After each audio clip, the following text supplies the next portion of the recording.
Dear aspirants, today we will discuss about the section C of the sample question paper 6 of biology. तो आज sample paper 6 में जो हम discuss करेंगे, ठीक है, जैसा आपको पता है कि सेक्शन ए के 1 मार्क्स के क्वेश्चन हमने कर लिए, सेक्शन बी के 2 मार्क्स के क्वेश्चन कर लिए। So now we will move to the 3 marks question. तो 3 मार्क्स के क्वेश्चन में आपने कितना लिखना है, किस तरह से जो है आंसर देना है, ये मैं डिस्कस करने जा रहा हूँ। तो यहाँ पर क्वेश्चन हम देख लेते हैं पहले। A cross was carried out between two pea plants showing the contrasting traits of height of the plant.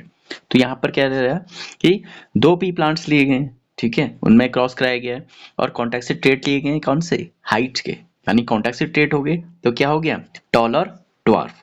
तो किस तरह से इसमें होगा, एक तो आपका हो गया कैपिटल टी टी और दूसरा हो गया आपका स्मॉल टी टी। सिंपल सा है क्वेश्चन, ठीक है।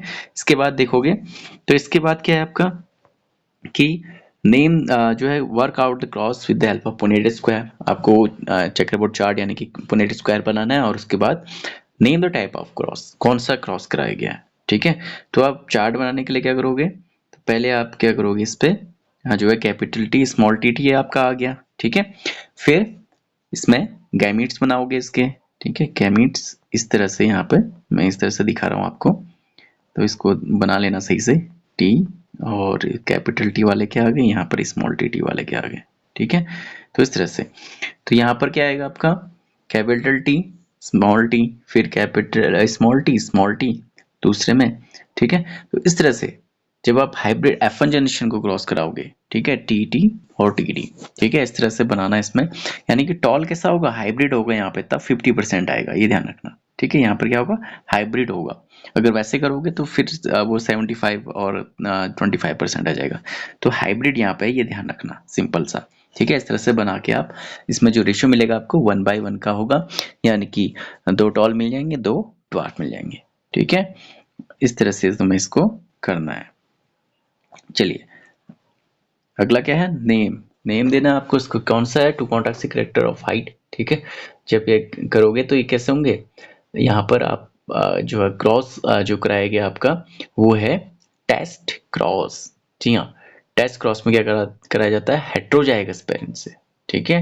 हेट्रोजाइगस टॉल एंड होमोजाइगस, ठीक है, सॉरी होमोजाइगस यहाँ पर जो है आपका रिसेसिव पेरेंट्स जब कराया जाता है तो उसको हम टेस्ट क्रॉस कहते हैं, ठीक है। तो होमोजाइगस यहाँ पर आपका रिसेसिव जो है ट्रेट बन रहा है, तो इसका नाम आपको देखोगे इस प्रोसेस का या इस क्रॉस का वो हो जाएगा टेस्ट क्रॉस। अगला है, अगला क्वेश्चन देखते हैं। Although a prokaryotic cell has no defined nucleus, yet DNA is not scattered throughout the cell. Explain. ठीक है, प्रोकैरियोटिक सेल के पास क्या है, कोई भी वेल डिफाइंड न्यूक्लियस नहीं है, लेकिन उसका डीएनए जो है सेल में फिर भी बिखरा हुआ रहता है। ऐसा क्यों, तो इसका सिंपल सा आंसर है, in prokaryotes DNA lies in the cytoplasm which is super coiled. ठीक है, ये क्या होगा आपका कॉइलिंग स्ट्रक्चर होता है, सुपर कॉइल्ड होता है, एकदम घुमा हुआ, ठीक है। साइटोप्लाज्म होता है विद द हेल्प ऑफ किसके, RNS and non stone basic proteins like polyamines, ठीक है।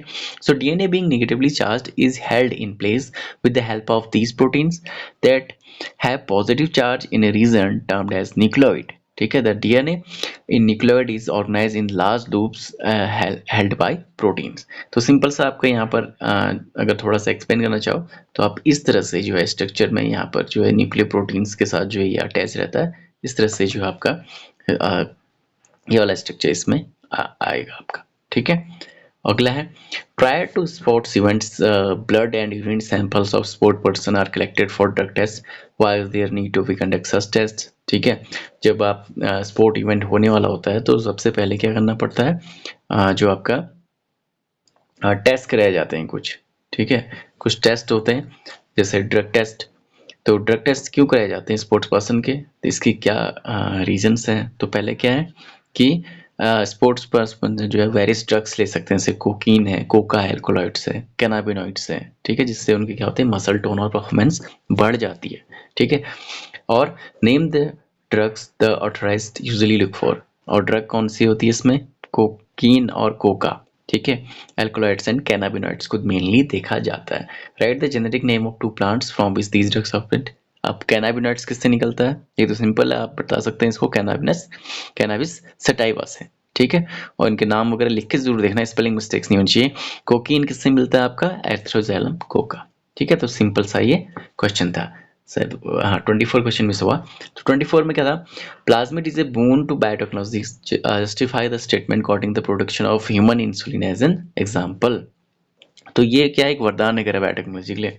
तो इसमें आपको पूरे इसके फीचर्स वगैरह देने होंगे कि प्लाज्मिड क्या है, एक्स्ट्रा क्रोमोसोमल पार्ट है, सेल्फ रेप्लिकेटिंग है, ठीक है, सर्कुलर होता है, डबल स्ट्रैंडेड डीएनए इसमें मिलता है आपका। ठीक है, प्लाज्मिड कैसे है कि इसके कुछ फीचर्स हैं, जैसे कि it has specific restriction sites होती हैं, ठीक है, where the enzyme restriction endonuclease make a cut and segment of DNA which codes for human insulin is inserted. Second है, it has large number of origin, ठीक है, replication यानी कि ORI, ये इंपॉर्टेंट है, ओरिजिन ऑफ रेप्लिकेशन होते हैं जहां पर रेप्लिकेशन स्टार्ट होता है। फिर रिकॉम्बिनेंट जो प्लाज्मिड है, ठीक है, ई कोलाई में इसको डाला जाता है होस्ट सेल में, जहां पर एक रेप्लिकेट होता है, प्रोड्यूस करता है लार्ज अमाउंट इंसुलिन। तो किस तरह से बेनिफिशियल है ये आप बुक में भी देखेंगे तो सीक्वेंस में दिया गया है, तो इस तरह से आप इसको आंसर में लिख सकते हैं। अब अगला है, why is predation required in a community of different organism. ठीक है, प्रीडेशन क्यों चाहिए? ठीक है, यानी किसी एनिमल को खाने वाला दूसरा एनिमल क्यों होना चाहिए? सो इसके लिए क्या होगा, जो इनके फीचर्स हैं, ठीक है, वो दिए गए हैं बुक में भी आपको। तो फर्स्ट क्या लिखोगे? They act as conducts for energy transfer across trophic levels. Energy transfer तभी हो पाएगा ना कि जब ऑटोट्रॉफ को जो है यहाँ पर हर्बीवोर खाएगा, फिर हर्बीवोर को कार्निवोर खाएगा, तो तभी तो एनर्जी ट्रांसफर होगा। ठीक है, सेकंड क्या होगा? प्रेडेटर की प्रे पॉपुलेशन अंडर कंट्रोल, यानी कि जिसको खा रहे हैं, जैसे कि हिरन है, ठीक है, हिरन और शेर का एग्जांपल मैंने दिया था आप लोगों को पहले भी, कि अब हिरन है आपका, ठीक है, उसको कोई खाने वाला ना हो, ठीक है, तो उनकी पॉपुलेशन कितनी ज्यादा हो जाएगी? हाथी को कोई खाने वाला ना हो, ठीक है, जंगल में जितने भी हैं किसी एक भी हर्बीवोर को कोई खाने वाला ना हो, तो उनकी स्पीसीज बहुत ज्यादा बढ़ जाएगी। तो क्या कर रहे हैं वो, आपके जो प्रेडेटर हैं, जो उनको खाने वाले जैसे कि शेर है, वो क्या कर रहा है? पॉपुलेशन को कंट्रोल कर रहा है उनकी। और बायोलॉजिकल कंट्रोल की तरह भी हम उनको यूज करते हैं, चाहे वो वीड्स के हों या पेस्ट के हों। Predator help in maintaining species diversity, ठीक है, स्पीसीज डाइवर्सिटी भी इससे बनी रहती है। They help in growth of vegetation by controlling population of herbivores, ठीक है। तो इससे क्या होगा? वेजिटेशन की ग्रोथ भी अच्छी होगी कि हर्बीवोर्स अगर एक संख्या में होंगे, नियंत्रित संख्या में होंगे, तो ये तो आपको पता ही है कि उससे क्या होगा? वेजिटेशन बढ़ेगी, घास फूस बढ़ेगा, ठीक है। तो इस तरह से आंसर इसको लिखना है। अगर इस क्वेश्चन में कोई दिक्कत हो रही है तो आप ये अलग भी इसमें अटेम्प्ट कर सकते हैं, और में दे रखा है जैसे बर्थ रेट को एक्सप्लेन करना in population by taking suitable example. Birth rate क्या है? यानी कि पर कैपिटा बर्थ्स कितने हुए, ठीक है। Birth rate refers to per capita births, that is average number of individual produce per unit time, यानी कि पर यूनिट टाइम में कितने होंगे। जैसे ये सिंपल सा क्वेश्चन है, एनसीईआरटी पूरा आपको दे रखा है कि एग्जांपल दे रखा है आपको पॉन्ड का, ठीक है, जहां पर 20 लोटस हैं, ठीक है, पिछले साल 20 लोटस थे और रिप्रोडक्शन से 8 न्यू एडेड हो गए, ठीक है। Then taking the current population to 28 we calculate the birth rate. कैसे बर्थ रेट को कैलकुलेट करोगे आप लोग, ठीक है, तो ये क्या हो जाएगा आपका 8/20, तो इज इक्वल टू कितना आ जाएगा 0.4, ठीक है। तो इस तरह से तुम्हें इसको करना होगा, ठीक है, 0.4 जो है हमारा आंसर आएगा। चलिए अब आगे देखेंगे जो बी क्वेश्चन है, write the other two characteristics which only a population shows but an individual no. ठीक है, ये भी अच्छा क्वेश्चन है कि ऐसे कैरेक्टरिस्टिक्स आपने बताने हैं जो केवल और केवल पॉपुलेशन में मिलते हैं, इंडिविजुअल में नहीं, यानी कि एक सिंगल आदमी में नहीं मिलेंगे, एक सिंगल ऑर्गेनिज्म में नहीं मिलेंगे। डेथ रेट हो गया, जैसे दूसरा हो गया सेक्स रेशियो। तो डेथ रेट क्या हो गया? इंडिविजुअल डाइज होता है, एक इंडिविजुअल मरता है, लेकिन पॉपुलेशन में क्या होता है? डेथ रेट होता है, यानी कि पर कैपिटा कितनी डेथ्स हुई हैं, average number of individual that die per unit time, एक पर्टिकुलर टाइम पे, ठीक है, कितने इंडिविजुअल डाई हुए, उसको हम कहते हैं डेथ रेट। ऐसे सेक्स रेशियो में क्या आता है? एन इंडिविजुअल हैज सेक्स, ठीक है, but a population has sex ratio, individual के पास अपना एक सेक्स होगा, ठीक है, मेल और फीमेल, ठीक है, और ट्रांसजेंडर। लेकिन यहाँ पर क्या होगा? इसमें इनमें सेक्स रेशियो आता है पॉपुलेशन के केस में। इसका मतलब हो गया number of females and males per 1000 individuals, यानी कि 1000 इंडिविजुअल्स में कितने आपके मेल्स हैं, कितने फीमेल्स हैं, ठीक है। जो आपका जनगणना करी जाती है वो भी इस तरह से करी जाती है, ठीक है, कि कितनी जो है प्रतिशत है, कितने दर है अभी, कितनी चल रही है, ठीक है। कहीं पे आता है कि बहुत कम है, 863 पर 1000 मैन है, इस तरह से आपने सुना भी होगा। तो इस तरह से इसको देखना होगा, इस तरह से करना होगा। अगला क्वेश्चन है आपका, study the transfer section of human ovary given below and answer the question that follow. ठीक है, तो ये सिंपल सा पूरा का आपका जो यहाँ पर थर्ड चैप्टर में आपको पूरा सा ये सीक्वेंस दे दिया गया है।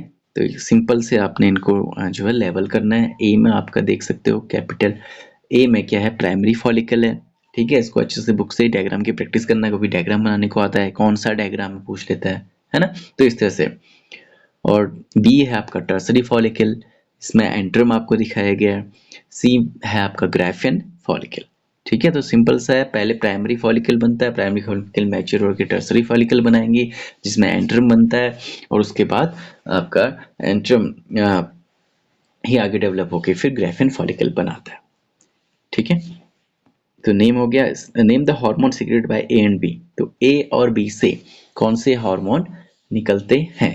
तो ए और बी से जो हार्मोन निकलते हैं वो एस्ट्रोजन होते हैं, ठीक है। एस्ट्रोजन हार्मोन निकलता है, ध्यान रखना, ठीक है। प्राइमरी और टर्सरी फॉलिकल से एस्ट्रोजन निकलेगा।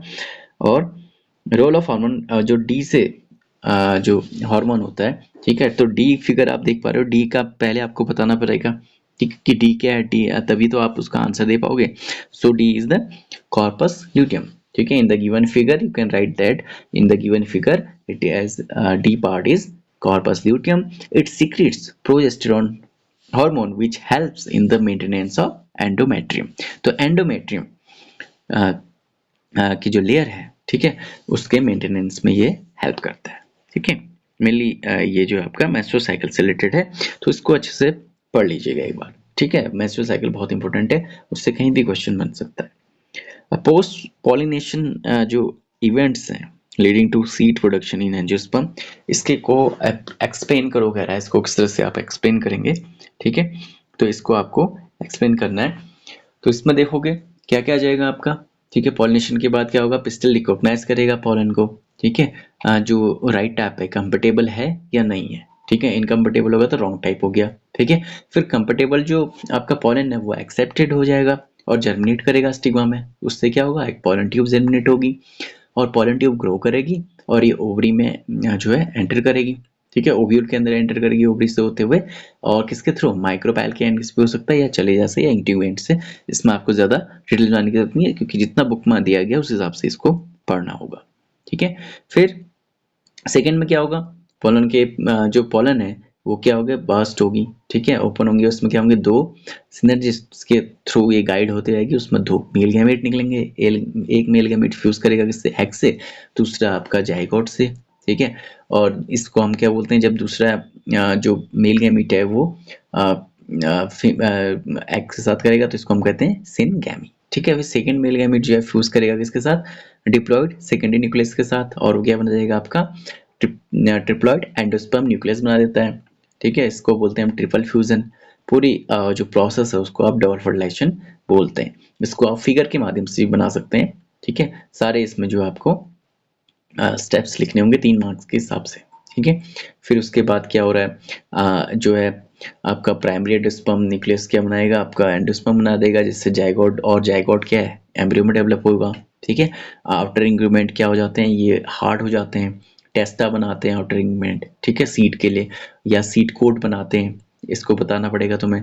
इनर इक्विपमेंट का काम अगर रहते हैं तो, वैसे रहते नहीं है लेकिन, तो ये क्या बनाएंगे, टैगमैन बनाते हैं, ठीक है। तो आउटर इंटीग्यूमेंट का क्या काम है, इनर का क्या काम है, ये सब देखना। और माइक्रोपाइल क्या होगा, एक सिंगल पोर की तरह रहता है, जिससे आपने देखा होगा कभी जो आप सीड देखते हो चने का, ठीक है, उसके यहाँ पर इस तरह से हल्का सा ये पार्ट हल्का सा रहता है, ठीक है। तो ये एक फाइन पोर के रहता है, ठीक है। और फ्यूनिकल जो आपका स्टॉक बना लेता है। Hilum marks the point of attachment, जहाँ पर अटैचमेंट होता है आपका स्टॉक्स के साथ। माइक्रोपाइल जो है, माइक्रोपाइल के एंड के थ्रू ऑक्सीजन एंड वाटर आता है, ठीक है। इसी एंड से जो है ऑक्सीजन और वाटर की एंट्री होती है, ठीक है, तो ये ध्यान रखना है, ये चीज़ें आपके लिए इंपॉर्टेंट है। यानी कि मेनली ये क्वेश्चन कुछ नहीं घुमाया हुआ है आपका, पोस्ट पॉलिनेशन इवेंट्स की बात कर रहा है, तो वो आपको पूरा अच्छे से डबल फर्टिलाइजेशन जो है आपका उसको एक्सप्लेन कर देना है। ठीक है, पूरे 3 मार्क्स आए, इस तरह से को आपने देखना है। ठीक है, सो उम्मीद करता हूँ यहाँ तक के क्वेश्चंस आपको समझ में आए होंगे। कोई और क्वेरीज हो, कुछ पूछना हो तो ज़रूर पूछिएगा। सेक्शन डी को हम नेक्स्ट वीडियो में डिस्कस करेंगे। Thank you.